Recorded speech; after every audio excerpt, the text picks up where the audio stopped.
Talking with the experts.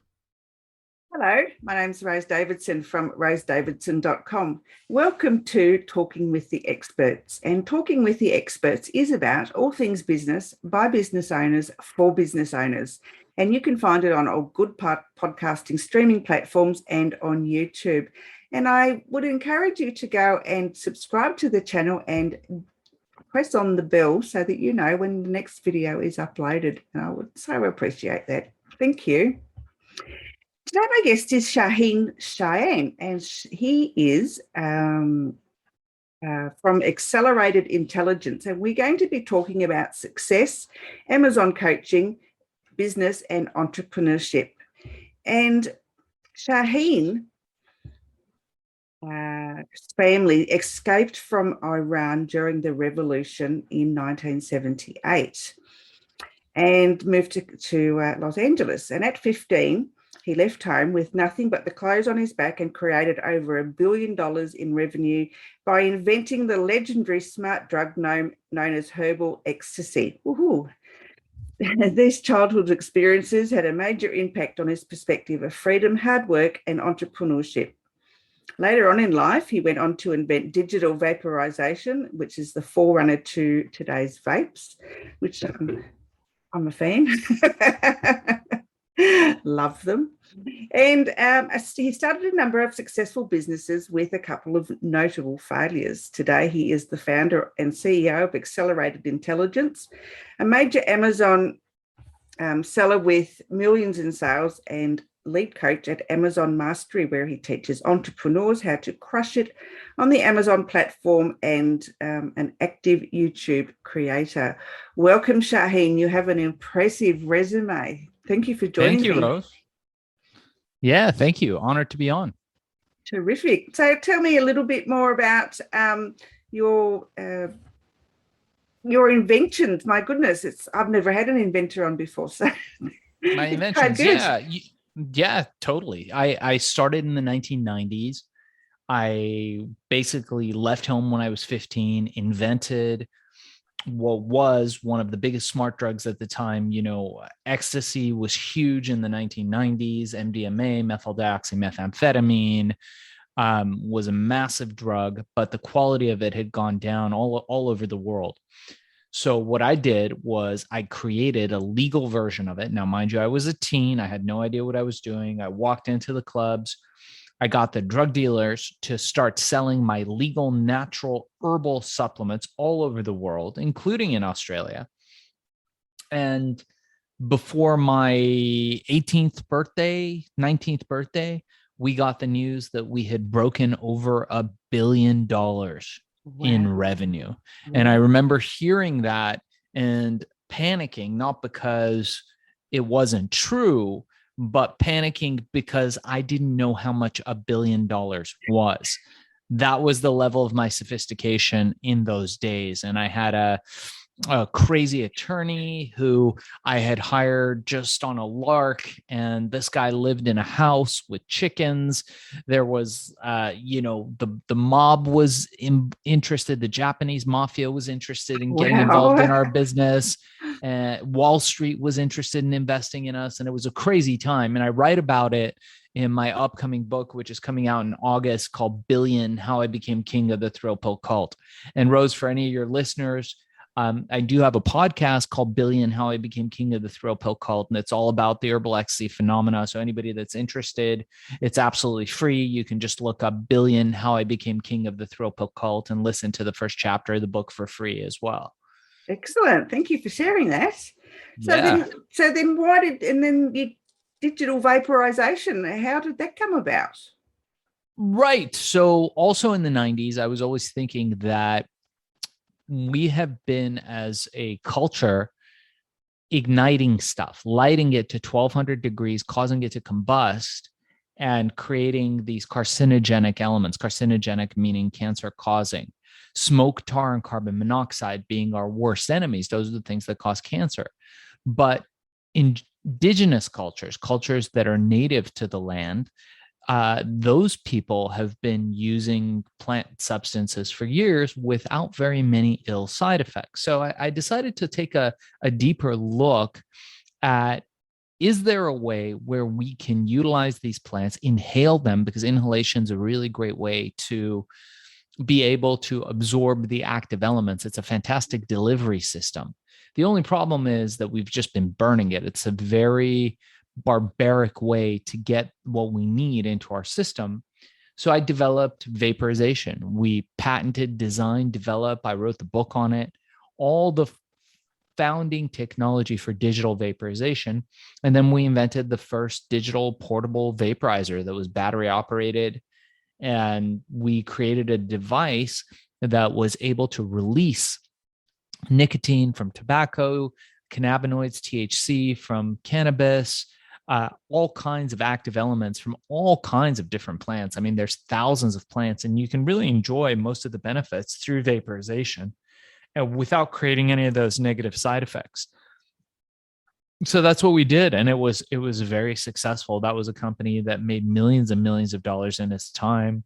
It went public on the stock exchange sometime around 2007. I, of course, exited just before then, but it was a very successful company and the forerunner to everything that you see now with people vaping and using that stuff, which, by the way, I'm not a fan of.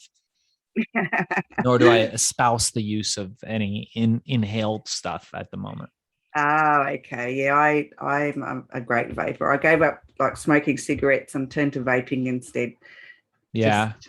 So that's, now I'm hooked, and it's my friend. That's the problem. It's deceptive because it's a lot lighter. It feels better. So you might guess, hey, maybe it is better. But the technology that I built, actually, interestingly enough, Rose, just use plants. So here's the deal with that. And I was just on Adam Carolla's show. Adam Carolla is a big TV host here in Los Angeles. And I was explaining to him how vaporization works. So the stuff that I developed, you put a plant, let's take cannabis, because cannabis is legal here. No, is it legal in Australia? No, not yet. It's not legal. Yeah, Australia is really hard with anything plant-wise. I don't know why that is. But so cannabis is legal here, so we can talk about it. So you take a plant like cannabis and you put it in a digital vaporizer as a whole plant, or tobacco. We can talk about tobacco. Tobacco is legal there. Now, if you heat it up to just somewhere between 300 and 350 degrees, and you do that for a length of time, you tend to get all of the nicotine out of the tobacco. If it was cannabis, you'd get the cannabinoids and the THC out, but it's just over 400, 450 where it starts to burn. So if you can figure out the perfect temperature, all you're getting is the essential elements that you need from that plant. Relatively safe. Mind you, I'm not a doctor. I'm not a medical professional. I am 2 steps below a chimpanzee. So for any of your audience listening to this, I am not in the practice of giving medical advice. And of course, consult with your doctor. I don't espouse anybody do anything without talking to their doctor. But with that said, relatively safe way, what we invented. Now, what happened was the first vaporizer, vape device that we built was large. It was the size of a ketchup bottle, and it took big lithium batteries, and it was a big thing. And we sold them all day long. It costs us about $40 to make. We sold them for $400. We sold them all day and all night. We couldn't keep them in stock long enough because people had no choice. We were the only option. You could smoke, you could use ours. Then as time went by, people started demanding, phones got smaller. Computers got smaller, laptops got smaller. People wanted their electronic devices smaller. So we got it down into a smaller ketchup bottle and a smaller bottle, and then something that was flat and like disc shaped. And then we finally got it to a thing that, put the vape in a bag. And then we got it to something the size of a cigar. And people really wanted to have that feeling of it being in a cigarette. Now, the problem comes when you get something that small, you still have to produce heat, and heat is expensive as far as physics go. To create heat is one of the most energy intensive systems. So you need batteries. So instead of solving that problem, what ended up happening in the industry is they found a substance, a substrate that they could use, something like glycerin and these other elements, and they could just put some of the THC or some of the tobacco, some of the nicotine elements onto that substrate, and that would volatilize in very low heat. So they wouldn't need massive batteries. They could do it with these little lithium watch batteries and make it into the shape of a little cigarette. Now, that's all nice and good. Again, it's one of the things that, leads to innovation and it being very small and portable, and you can charge it with your computer and all those wonderful things. But at the same time, you're no longer using just the plant substance. You've got some other element in there that's untested in the human lungs. And that's why I don't espouse it. I think it's unknown what the effects of all these carriers of elements are. So now you're saying, okay, so now I am not smoking, which is great, Rose. You're not getting smoke, tar, carbon monoxide. However, what you are getting is whatever is in that carrier that they're using to deliver the nicotine into your lungs. And that is probably the biggest problem with vaporization right now. Now, in the foreseeable future, presumably somebody could solve that problem. And that's a problem that, of course, as humanity, we could solve. I don't believe that as a society that we have to just say no to everything. Like there's ways where we can work around that and fix it. But for the time being, as being the person that was the forerunner and inventor of a lot of this technology, I don't espouse the use of it, because I'm not sure how safe it is. Yeah, I've heard different stories about the oils and whatever that you're using, the glycerin and whatever. So they put holes in your lungs and all sorts of things. But we're getting a little bit off topic. But thank you for sharing how the vaporizer and the vape machine came to being, because it's quite interesting. You don't sort of think of someone inventing it, you just think, well, it's just there. And so yeah, it's an amazing story. So tell me a little bit more about Amazon coaching. How can people get and learn how to use Amazon to its best advantage, to their best advantage? Yeah, absolutely. So you had Herbal Ecstasy, which I did, which is a phenomena, created over $1 billion in revenue in its time, globally marketed and advertised. And you guys can check that out on that podcast that I gave you. We'll include it in the show links also. And from there, went on to vaporization. That company went public. And I was looking for the next big thing to do. Well, turns out this little guy named Jeff Bezos is launching something called Seller Central, which allows third-party sellers like yourself and me from anywhere in the world to sell their products as a seller on the Amazon platform, just like on eBay, where it's not eBay selling the item, it's you. On Amazon, Bezos said, let's open it up. Not only that, Bezos went out of his way, one more. He poached allegedly, poached one of the top logistics people from Walmart, allegedly. And that person created what's now Amazon FBA, which is Fulfillment by Amazon, warehouses all over the world. And you no longer, as a seller, have to worry about picking, packing, shipping, weighing, any of that stuff. You ship a pallet, cases of your product to Amazon. Amazon will handle that part of it. You just figure out how to make a great product and sell it. I thought this is brilliant. So at the time, I was working on a brain supplement called Accelerol, which, by the way, you can't get it in Australia, but you can get it in the States. So if anyone's listening in Australia, have a friend bring it for you in their suitcase. But Accelerol is fantastic. It's a brain pill that you use for mental acuity and other things. Again, no claims, but that's what I use it for. And I put it up on there. It was $130, expensive supplement. I didn't think anything of it. I went to sleep. I woke up. We had thousands of orders. And I thought, man, there's something to this. Amazon is going to blow up. No one's selling on there right now. Let me learn everything I can about this and become one of the top guys. So we did. And that was probably somewhere around 2010. And ever since, I've been launching companies, products, businesses on Amazon. I've been coaching people how to do it from all over the world. I've got people in Australia, people in South Africa. We've got people in the United Arab Emirates, all over the world, who start businesses selling on Amazon, creating predictable, recurring revenue streams where they can make money when they're sleeping, which is really what is most important to people. What you want to do is increase your time that you spend with your family, that you spend with your friends, that you spend enjoying the things that you want to do, and make the time where you're working and creating income more profitable for yourself without selling your hours. And I talk about this with people all the time. You want to get away from selling your hours. So how do you do that? Well, you have to think, Rose, foundationally. And we talk about foundational thinking. You have to have 4 pillars. A table with 4 legs is super strong. 3 legs, it could still stand, but maybe not as strong as 4 legs. 2 legs, you don't have a very good table. And 1 leg, good luck to you, buddy. Right? So the first leg, you should have a job, something that supports you, that pays your bills. Maybe you're selling your hours. Whatever it is, it keeps your family fed. It keeps you in stability. That's always the first pillar. The second pillar is you should have some investments. Hopefully you're investing in the stock market. You're compounding interest. People like Warren Buffett created great wealth because they've been investing so long, one of the wealthiest men in the world. You want to have some investments going. The third pillar, I believe, is cash flow real estate.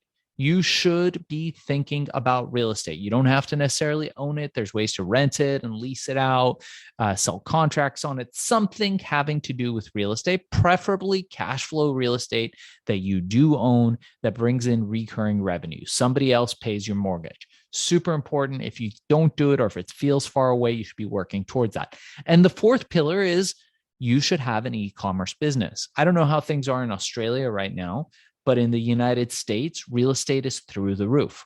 So that tells us now may not be a good time to buy real estate. So what do? Move on to one of the other pillars. It is a spectacular time now to start an Amazon business. And we teach people how to do that every day here, how you can start from nothing. You don't need very much money to do it. You can do it from anywhere in the world. And you start a business, identifying products, private labeling them, selling them to the millions of Amazon customers who want to get them delivered to their house with Prime every day. And you can set this up in 30 days and get going with very little money. And we've got a course, if it's okay with you, Rose. It's normally $200. I'm happy to share it for free with anybody in your audience at absolutely zero cost. They just use the code talking with the experts. If they use that code, let us know. And the URL for that is fbasellercourse.com, or they can just email me directly or reach out to me on WhatsApp. We answer all messages. I reply to every email directly, and we'll share my email also if anybody wants to reach out and they're interested in that. It's a 2-hour course. And what it does is it teaches you from A to Z how to start selling on the Amazon platform and making money. And there's zero cost to it. And you'll be surprised how quick it is, even if you're overseas, to start a US company. Things in the US are super easy to do. And we teach you the right jurisdiction to open up that company. It only costs, a couple $100s to start a US company. Those are just government fees, and the taxes are very low every year. And you can start a great company, identify great products, and sell the market the products that it needs. And in the meanwhile, be traveling the world like I do with my family and making money while you sleep, which is the name of the game. Yes, a lot of people want to make money while they're asleep. And for service-based businesses like mine, because podcasting is not my bread and butter, it's hard to try and make money while you sleep unless you've got an evergreen course or something that people will buy into. And so the courses don't suit everybody. So it's hard to sometimes niche whatever it is you're trying to sell as a service-based business. So that's right. A challenging and there's no real platforms to sell unless you go to Kajabi or one of those other training platforms which cost an arm and a leg for someone who's just starting out as a service-based business. So it's a long road to travel. And unfortunately, Amazon sells products and doesn't sell services. So, well, services are difficult because you are selling your hours. So unless you've got a business plan. And I coach people through this stuff all the time. And, any of your listeners are always free to contact me. I'm delighted to have a conversation with them and see how I can help them. But you want to get away from selling your hours, Rose. Ultimately, selling your hours is a distraction. And, I don't know much, but what I do know is that no matter who you are, Elon Musk, Jeff Bezos, Rose Davidson, or Cheyene, you've got the same amount of hours.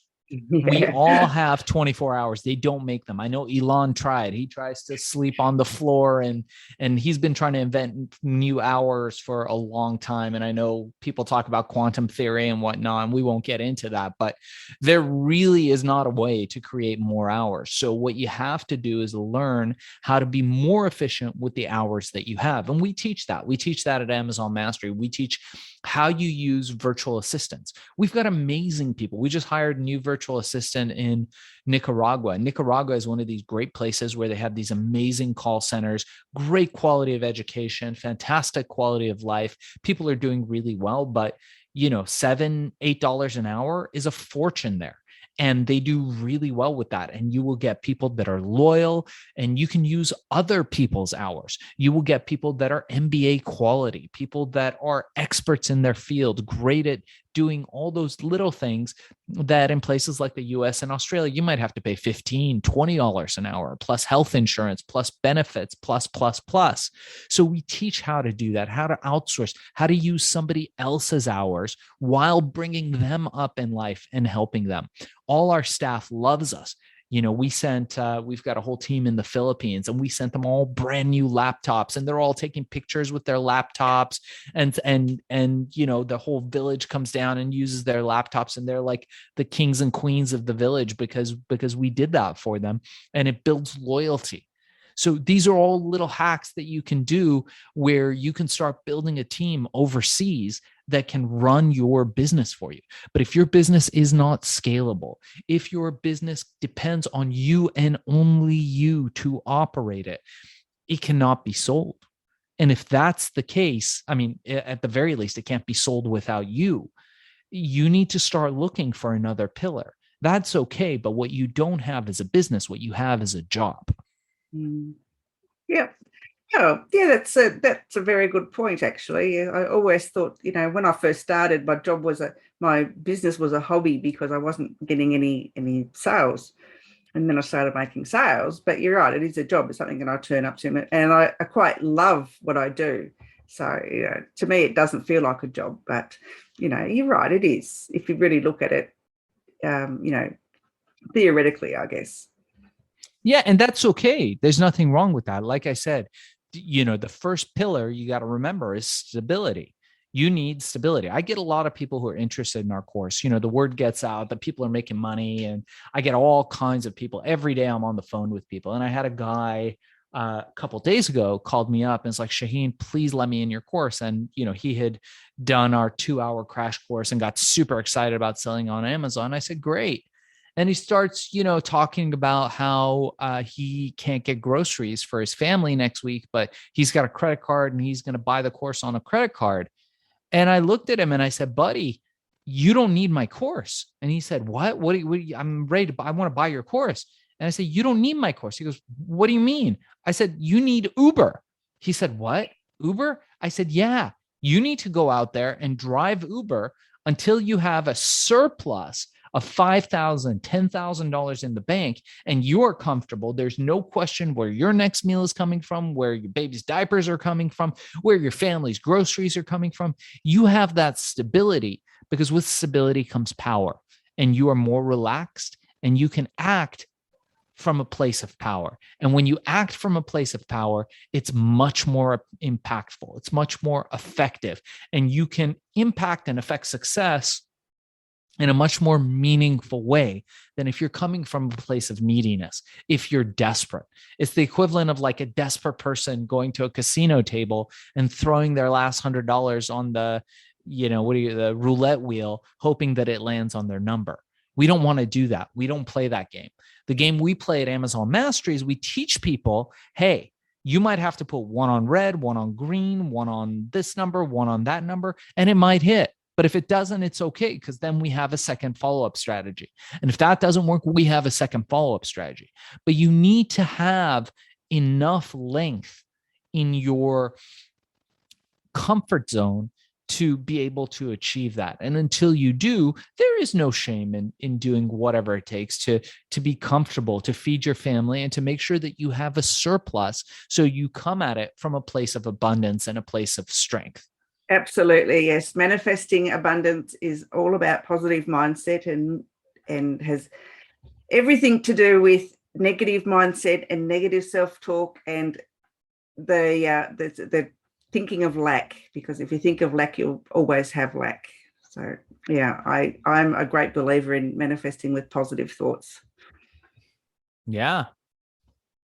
So I guess for somebody who's just starting out, maybe someone who's like yourself, 15, 17, 18, what are the first steps that you believe would be advantageous for them to start doing to get their product out in the marketplace?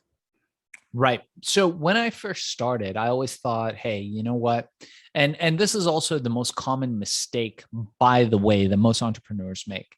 I thought, I'm going to build a better mousetrap. And if you build a better mousetrap, the world will beat its way to your door, obviously. Right? Wrong. Nobody cares. Nobody cares about you. Nobody cares about what you're making. And there's probably 50 people that are doing it better than you are. Then what? Well, that's one way to do it. And you could build the most amazing thing of whatever you're doing. And maybe you are different. And maybe there's a huge demand for what you're making. But it's unlikely. And it's unlikely that even if you make something that's 10 times better than the other guy, if the other guy has better distribution, can tell a better story, that you're going to sell better than him. So how do we do it? So here we go. I'm just going to pull back the curtain behind what we do at Amazon Mastery and let you in to how we do things. We seek distribution first. We look at the channel in which we are going to be selling, and we see what the market demands. Then we create a product to feed that demand. We tell a better story. That's it. That's all we do. If you can imagine, you've got hungry crocodiles, you just throw chickens at them. It's easy. Now you can go out there and say, hey, I'm going to create a gourmet, chicken nugget that's going to be delicious and crocodile design and stuff. They don't care. They want chickens, and as many as they can get as quickly as they can get. So that's what we do. We find what the market needs, what it desperately has to have. We find vulnerabilities in the market. We find where other people are weak, and we exploit those weaknesses by telling a better story, by creating more value. And that's it. That's all you have to learn how to do. And again, for anybody that's interested of your listeners, reach out to us, get the 1-hour crash course, and really learn all the secrets of how to do this. And we do this by using the elements of influence. So there's a professor, a guy named Robert Cialdini. Have you heard of Cialdini before? It's been around, but I've not delved into his work or anything. Sure. So Cialdini wrote the book Influence and his follow-up book Persuasion. And Cialdini is just amazing. And he talks about the 5 pillars of influence. Social proof. What's social proof on Amazon? Reviews. How do you get reviews? Likability. Is your product corporate and I am the blah, blah, blah? Or are you friendly? Do you sound, Rose, like my best friend? Scarcity. Can I get it everywhere? Is there a limited quantity available? We all know that when something is scarce, we want it more. Consistency. Are you consistent? Is your message consistent? And also, as a consumer, is it consistent with what I want? And reciprocity. Does it give me something that I feel obliged to give back to? So if you have these elements in place and you can apply them to the algorithm of Amazon, you will see incredible sales. And, I've got students that are doing $5,000 to $10,000 a month. And I know people that are doing 50 to 150 grand a month on Amazon. And that's dollars, US dollars. It's very doable. Amazon is wide open now. And people are constantly asking me, they're like, oh, isn't it too saturated? Isn't it too late to get in the Amazon game? And really, the answer is there is no better time than now. And there's a lot of people that are going to miss out on this rush because right now is not the time to get into real estate. That market is in a bubble all over the world. Real estate prices are unreasonably high because through the roof because of COVID. And there's been a flight to security and people didn't know where to put their money. And a lot of people were sitting on money and they just jumped in to buy real estate. And those prices have gone through the roof. So invest in a business, invest in something that can increase in value and bring you this recurring revenue. And then when real estate goes down, it always does from the dawn of time to now, then you can come in and, as they say, when there's blood on the streets, buy real estate. There will be an opportunity when the market crashes for you to come back and then build that third pillar, build that recurring real estate revenue. And then you'll never have a bad day. You wake up one day, the real estate market's down, your Amazon business will be on fire. You know, you wake up one morning and Amazon's a little slow because people aren't buying physical products, goods. I've never seen that happen, but let's say that happens. Your real estate will be doing great. If that doesn't happen, you've got the other two pillars. Your investments are doing great. So you got to spread yourself out. You got to make sure that you're well diversified and that you're playing a foundational game, a long-term game. You know, a lot of people talk about getting rich quick, and we live in such a short-term ADD kind of society. But I like to tell people, we teach people how to get rich slow. Yes, getting rich quick sometimes has its drawbacks, doesn't it? Just, like you didn't know what $1 million was, $1 billion was, you know, that's quite scary. So, Shaahin, your book's out in October. Do you want in August? August. In August, sorry. So this month. Yeah, this month. Well done. So can you share with us again what the title is? Yeah, absolutely. I got it right here. So the book's called Billion, How I Became King of the Thrill Pill Cult. You can order it on Amazon. It'll be on Kindle. If you guys read books on Kindle, the audiobook will be available on Audible and anywhere audiobooks are found. We have a podcast. I also do a weekly podcast with my co-host Bart Baggett called Hack and Grow Rich. So please check that out. We always have great guests, people like Nolan Bushnell, the founder of Atari. We've got Jay Sammet, author of Future Proof You. We've had a lot of amazing guests on, and we will continue. We've got Chris Voss, the FBI negotiator, coming up, author of Never Split the Difference. He wrote the foreword to my book, Billion. So please check us out. Just go to YouTube, look up Hack and Grow Rich. Make sure to subscribe. And if there's any other way we can provide value to you, please make sure to check out our 1-hour course, absolutely free for listeners, of Talking with the Experts and Rose Davidson. And you can check that out on FBAsellercourse.com. And Rose will include that in the show notes for you. I will do. Thank you, Shaahin. It's been an absolute pleasure speaking with you today. And a wealth of information about the 4 pillars that we all need to embrace to make ourselves a success. Thank you, Rose. Pleasure to be on. Thank you for having me. Bye. Bye.